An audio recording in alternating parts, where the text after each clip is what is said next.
목고지 성경의 사람 느헤미야 편. 안녕하십니까. 저는 여디디아 젊은이 교회 양성규 목사입니다.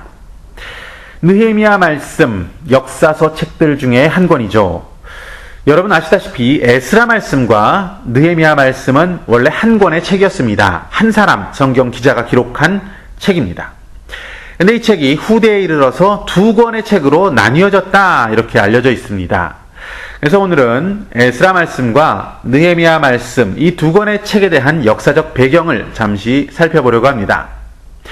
통일 이스라엘 왕국이 있었죠. 이 왕국이 두 개로 나누어졌죠. 북이스라엘과 남유다. 북이스라엘 왕국은 아수르에 의해서 멸망당했고요. 그리고 이어서 남유다가 당시의 강대국이었던 바벨론에 의해서 멸망당하게 됩니다. 그리고 백성들은 어디로 끌려갔냐면 바벨론 땅으로 끌려가게 되었습니다. 그런데 바벨론 나라가 그렇게 오래가지가 않았군요. 바벨론이 바사 제국에 의해서 페르시아에 의해서 멸망당하게 됩니다. 그리고 바사의 왕이었던 고레스라는 왕이 칙령을 발표합니다. 그 칙령의 내용은 포로들 중에 일부가 다시 자신의 땅으로 돌아가게 되는 겁니다. 그래서 1차 포로 귀환이 이제 그 사건인데요. 이 1차 포로 귀환의 지도자가 누구냐면 스룹바벨입니다. 스룹바벨은 백성들과 함께 가서 예루살렘 성전을 재건하는 일을 진행했습니다. 그리고 에스라가 2차 귀환을 이끕니다. 에스라가 했던 일이 무엇입니까? 백성들에게 율법을 가르치고요. 신앙의 재건을 이루었습니다. 완전한 건 아니었지만 많이 그렇게 도왔습니다. 그리고 세 번째 3차 귀환이 있습니다. 이 포로 귀환의 지도자가 바로 누굽니까? 오늘 우리가 함께 나눈 책의 이름 느헤미야입니다. 느헤미야가 지도자로서 했던 일이 무엇입니까? 예루살렘에 무너진 성벽을 재건하는 일을 진행했습니다. 자, 우리가 오늘 1장부터 느헤미야 말씀 13장까지의 내용을 좀 간단하게라도 저희들이 살펴보고자 하는데요. 먼저 1장 말씀을 보면 거기에 느헤미야가 등장하죠. 그는 아닥사스다 왕 왕궁의 수산궁에서 아주 높은 고위직에 있었던 그런 사람이었습니다. 이 사람이 고국의 소식을 듣습니다. 예루살렘 환난을 당하고 능욕을 당하고 성벽이 막 무너지고 성문이 불타고 그런 소식을 듣게 됐습니다. 근데 그는 아주 멀리 살았고요. 그 페르시아에서 아주 높은 지위에 있었고 아쉬울 것도 없고 관심을 딱 꺼버리면 되는데 그는 기도하기 시작합니다. 기도하면서 하나님 앞에 회개하며 나아가기 시작합니다. 그 회개의 기도의 내용이 1장에 나오는데요. 나와 내 아버지의 집이 범죄하여서 이런 일이 일어났습니다라고 하나님 앞에 기도합니다. 사실 보면 우리가 느헤미야의 책임은 아니라는 것을 우리는 알고 있습니다. 이것은 느헤미야의 책임이 아닌 것 같습니다. 그런데 그는 그 모든 일을 그 민족의 일을 그리고 그 백성들의 일 또 예루살렘의 일을 자신이 끌어안고 하나님 앞에 회개하며 기도하기 시작했습니다. 이 회개의 기도 능력이 있고 힘이 있습니다. 이제 그 회개의 기도를 통하여서 회복이 시작됩니다. 그리고 재건이 시작되고 하나님의 일이 진행되어지기 시작하는 것을 우리는 1장 말씀을 통해 보게 됩니다. 하나님은 기도하는 한 사람을 찾으십니다. 그리고 그를 통하여서 재건과 회복이 진행되어지는 하나님의 일을 시행하신다라는 것이 1장의 내용이죠. 자, 2장으로 넘어갑니다. 느헤미야 말씀 2장에 보시면 느헤미야가 이제 왕에게 나아가서 자신의 예루살렘으로 돌아가겠다는 것을 이야기합니다. 자, 이런 일을 이야기했을 때 왕이 좋아했을까요?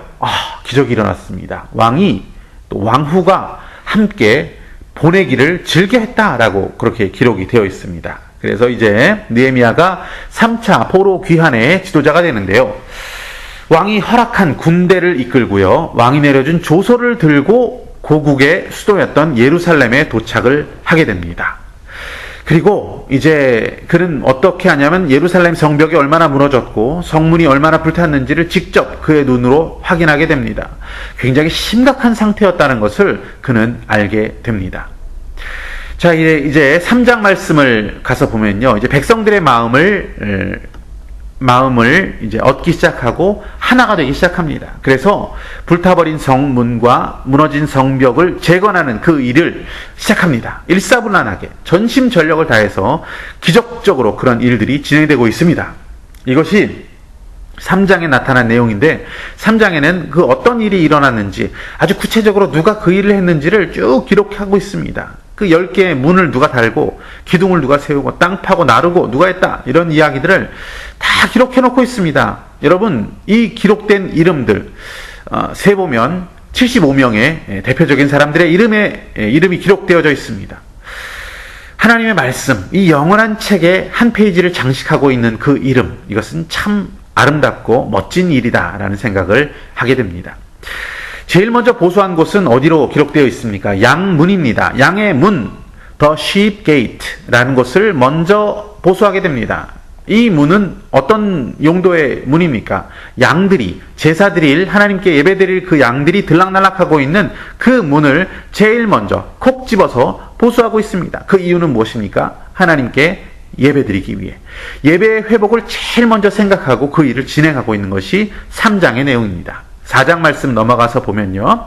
4장 말씀에는 그 대적자들이 나타나는데요. 이 대적자들은 이미 2장에도 나타났지만 산발랏, 도비야, 게셈 이런 사람들입니다. 이런 사람들이 분노하고 있고요. 이런 사람들이 막 비웃고 있는 그런 장면이 나타나고 있습니다. 이것은 일종의 심리전의 상황입니다. 자, 이 심리전을 진행하고 있습니다. 그때 우리가 실망해야 합니까? 그때 우리가 시험 들어야 합니까? 그렇지 않습니다. 느헤미야는 상당히 현명한 방법으로 대응하고 있습니다. 그들이 이 혈과 육에 관한 전쟁으로 이것을 수준을 떨어뜨리려고 했지만 이 느헤미야는 높은 그 영적인 수준을 계속해서 유지하고 있습니다. 그러면서 그가 했던 일이 무엇입니까? 바로 사람과 사람의 싸움으로 가는 것이 아니라 하나님께 기도하는 일, 하나님께 맡기는 일을 그가 시작하고 있습니다. 하나님께 기도합니다. 기도하면서 하나님께 그 모든 것들을 맡기고 있는 그러한 모습이 나오고 있습니다. 바로 이것이 이 세상에서 우리를 실망시키고 넘어뜨리려고 하는 그 세상 나라 사람들의 모든 그 시도를 이길 수 있는 방법인 것을 느헤미야가 4장 말씀에서 보여주고 있습니다. 자, 5장으로 넘어갑니다. 5장 말씀 보면 거기에도 여러 가지 어려움이 그치지 않고 있는 그러한 모습이 이어지고 있죠. 어떤 문제입니까? 백성들의 불만입니다. 백성들의 원망입니다. 그것이 막 들끓고 있었습니다. 그 이유가 뭐냐면 그 지역에 있었던 귀족들, 민장들이 고리대금을, 돈놀이를 하고 있었던 겁니다. 그래서 너무너무 힘들었습니다. 그랬더니 그 일을 끝내기 위해서 느헤미야가 솔선수범합니다. 뭐라고 합니까? 나도 돈과 양식을 백성들에게 다 구워준 바 있지만 이제 우리 이자 받지 말자라고 이야기합니다.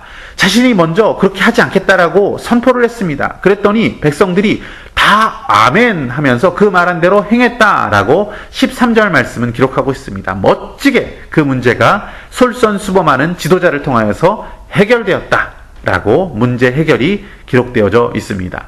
그리고 6장으로 넘어갑니다. 느헤미야의 신앙을 저희들이 6장 말씀에서 볼 수 있는데요. 느헤미야는 어떤 상황에서도 흔들리지 않는 그런 신앙을 가지고 있는 것을 봅니다. 6장에서 이제 마무리 단계가 되고 있는데 그 대적들이 등장하죠. 대적들이 등장해서 오노 평지라는 곳으로 느헤미야를 유인하고 있습니다. 유혹하고 있습니다.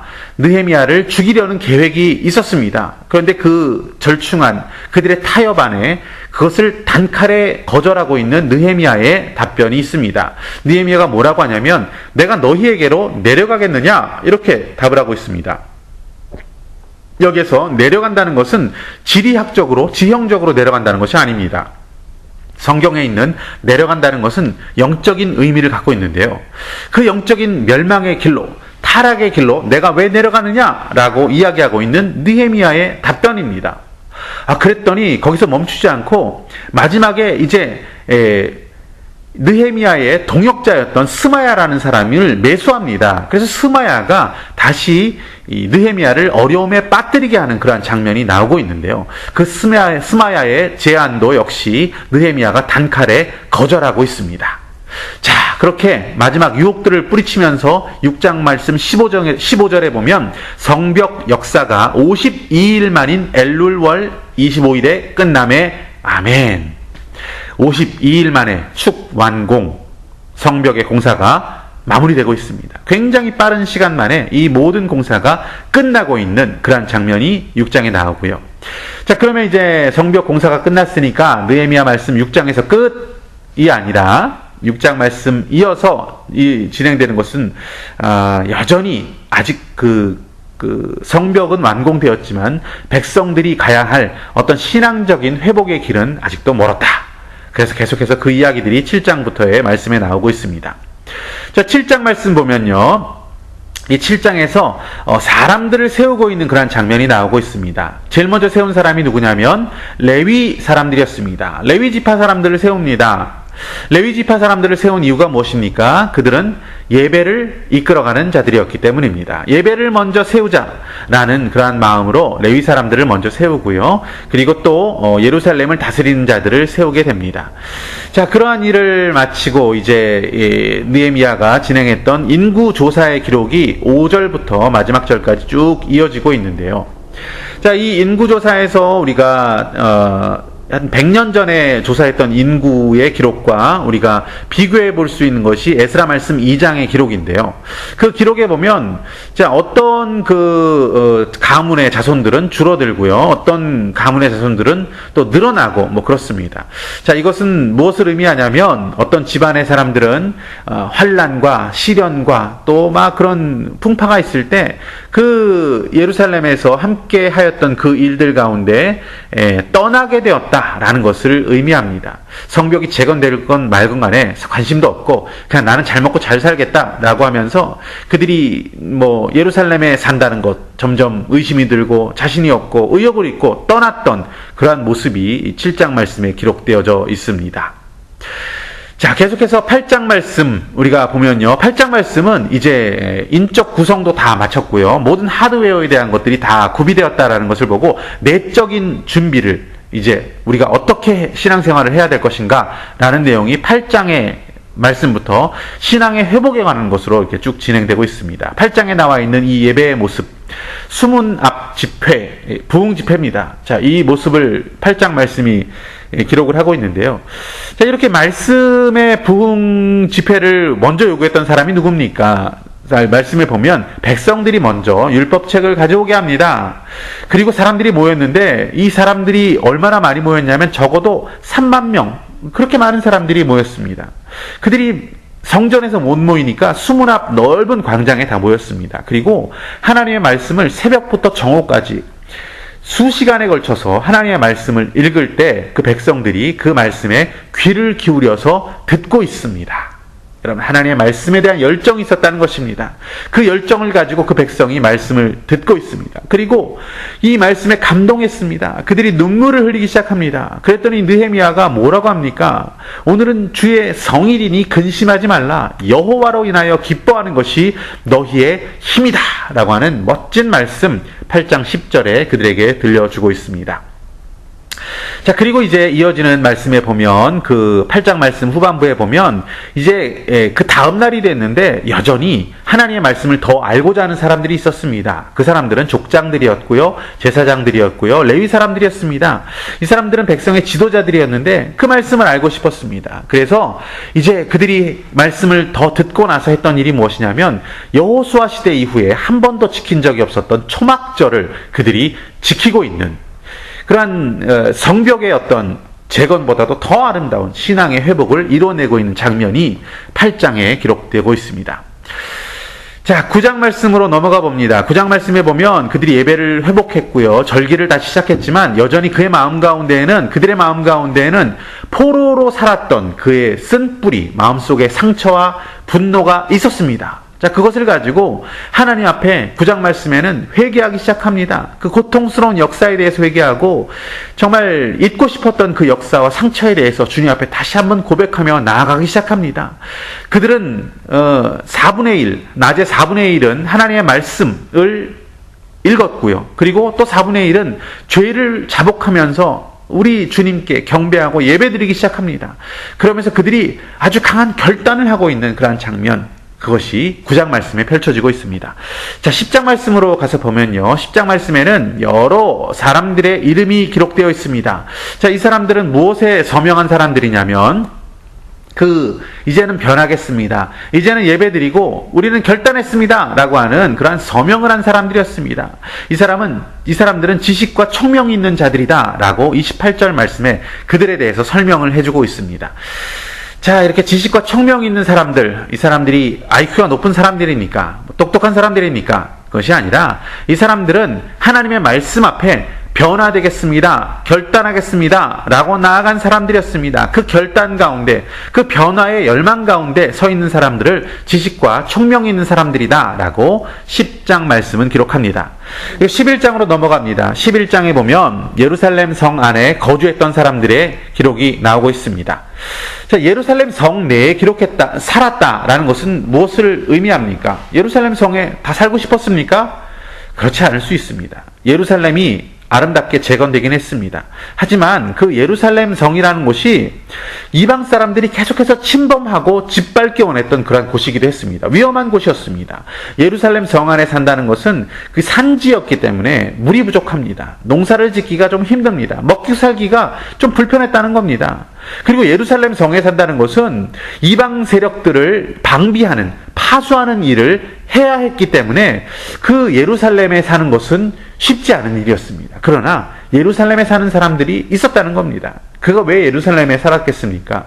그 이유는 어쩌면 굉장히 간단합니다. 그 이유는 예루살렘은 예배의 중심이었기 때문에 그렇습니다. 그들은 예배에 헌신했습니다. 예배의 봉사에 그의 삶을 드리겠습니다. 자신의 삶을 온전히 그냥 가끔 왔다 갔다 하는 것이 아니라 예루살렘 성에 살면서 자신의 모든 삶을 예배로 드리겠습니다. 라고 하면서 살았던 사람이 11장에 나오고 있습니다. 그리고 이제 12장으로 넘어가 봅니다. 12장의 말씀을 보면 거기에서는 하나님께서 그 백성들에게 말씀을 해주고 있는 그런 장면입니다. 그 아름다운 예배의 모습을 43절은 이렇게 기록하고 있습니다. 이날의 무리가 큰 제사를 드리고 심히 즐거워하였으니 이는 하나님이 크게 즐거워하게 하셨습니다. 부녀와 어린 아이들도 즐거워하였으므로 예루살렘이 즐거워하는 소리가 멀리 들렸느니라. 아멘. 기쁨의 예배입니다. 이 예배 소리가 많은 사람들에게 그 기쁨이 무엇인지 알려지게 되었다라는 기록입니다. 자, 예배에는 이런 감격이 필요하고 이 감격이 있어야 합니다. 저와 여러분이 이런 예배의 감격이 있기를 축복하고요. 예배드림에 감격할 수 있는 백성들, 그 모습처럼 우리도 살기를 원합니다. 마지막 13장 말씀입니다. 13장에 보면 충격적인 그 한 인물이 나오고 있습니다. 2장부터 나왔던 대적 중에 하나인 도비아라는 사람이죠. 이 도비아라는 사람이 대적으로 저 멀리 있다가 느헤미야가 잠시 예루살렘을 비운 사이에 어디까지 진출을 하냐면 성전 안에 한 방까지 도비아의 세력이 진출하고 있는 그런 장면이 나오고 있습니다. 아니, 어떻게 이런 일이 일어날 수 있을까? 어떻게 성전에 도비아라는 그런 그 세력이 들어올 수 있었을까? 어떻게 그것을 방치했을까라는 생각을 해보게 됩니다. 여러분 어떻습니까? 우리가 우리 성령의 전인, 우리 성전인 우리 몸에, 그리고 우리의 삶에 이 도비아라는 세력이 있습니까? 없습니까? 슬금슬금 죄악이 들여오기도 합니다. 그리고 악한 가치가 우리의 삶을 잠식해 나갈 때가 있습니다. 무엇이 도비아입니까? 우리의 욕심이 도비아입니다. 우리의 자랑, 우리의 영적인 게으름, 우리의 죄, 쾌락, 이런 내 인정받기 원하는 마음, 이런 것들이 도비아입니다. 도비아가 내 안에 잠식해 들어오기 시작합니다. 언제 들어옵니까? 그것은 우리가 평안할 때 들어옵니다. 모든 것이 안정되었다라고 생각했을 때 도비아가 들어오기 시작합니다. 그런데 이 도비아를 본 느헤미야가 어떻게 합니까? 도비아를 내칩니다. 도비아 방으로 당장 뛰어들어가서 뭐 상의할 것도 없습니다. 도비아의 모든 세간을 다 끄집어내고 던져버립니다. 그리고 도비아를 쫓아내는 그런 장면이 13장에 나옵니다. 그리고 아직도 갈 길이 먼 이 백성들을 향하여서 그들의 안식일에 관한 것을 다시 한번 세우는 느헤미야의 일들. 그리고 13장 마지막 부분에 보면 이스라엘 백성들이 그 이방 족속들과 통혼을 하게 되고 아이들이 이방 말을 하고 있는 그런 장면을 보면서 화가 났습니다. 그래서 호통을 치고 있습니다. 여러분, 그 혼합된 그 민족이 뭐가 그렇게 큰 잘못입니까? 문제는 무엇이냐면 히브리 말을 못 알아듣고 있는 그것이 문제였습니까? 하나님의 말씀을 볼 수도 없었고 알아들을 수도 없는 그 백성들을 향하여서 그 신앙의 순수성을 지키지 못하고 있었던 그 백성들을 향하여서 그것을 새롭게 하는 일을 13장 마지막에 느헤미야가 진행하고 있습니다. 자, 이렇게 1장부터 13장까지의 말씀을 우리가 살펴보았습니다.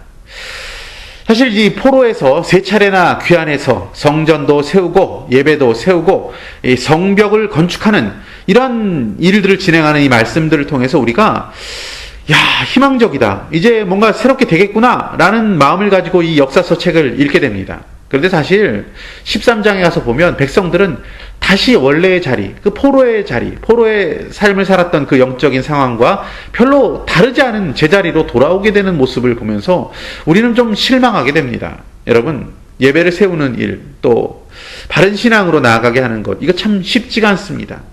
느헤미야나 다른 지도자들이 정치적으로, 사회적으로 또 보이는 것은 개혁하고 그렇게 했다고 하지만 결국 그들의 마음의 개혁, 본질적인 개혁이라는 것은 참 어렵다라는 것을 이 말씀이 우리에게 들려주고 있습니다. 역사서는 이렇게 느헤미야와 이제 그 다음에 진행되는 에스더 말씀으로 마무리가 되고 있는데요. 이 역사서를 마감하는 이 상황 가운데 여러분에게 이 느헤미야 말씀은 무엇을 던져주고 있습니까? 사실 회복한다는 것 참 어렵습니다. 그리고 우리의 힘으로 뭔가 이루려고 하는 것 참 어렵습니다. 그래서 이 역사서는 마감이 되어지고 이제 이어지는 지혜서, 즉 욥시잠전하로 이어지는 그 지혜서를 통하여 주님께서 또 말씀해 주시고요. 그리고 이어지는 선지자들의 기록들, 그 예언서를 통하여서 이 예언은 무엇을 향하고 있는지를 여러분이 계속해서 주목하며 읽게 주님께서 이 역사서의 마지막을 이렇게 기록했다라고 생각합니다. 바로 이 구약에 남아있는 이 지혜서와 예언서의 말씀은 결국 무엇을 향하고 있습니까? 하나님의 놀라운 언약이 어떻게 성취되는지, 하나님의 구원이 어떻게 성취되어지는지 한 인물을 향하여서 그분만이 희망이고 소망이라는 것을 제시하고 있습니다. 그분이 누굽니까? 바로 메시아, 그리스도 예수님을 향하여 있습니다. 그분이 어떻게 우리의 소망이 되시고 그분이 어떻게 우리의 결론이시고 왕이시며 모든 것 되는 분이신지를 이 구약 성경은 이제 이야기하기 시작합니다. 여러분, 이 모든 말씀을 통하여서 그리스도 중심의 신앙을 여러분들이 가지시고 회복하는 그런 시간이 되시기를 축복합니다. 들어주셔서 감사합니다.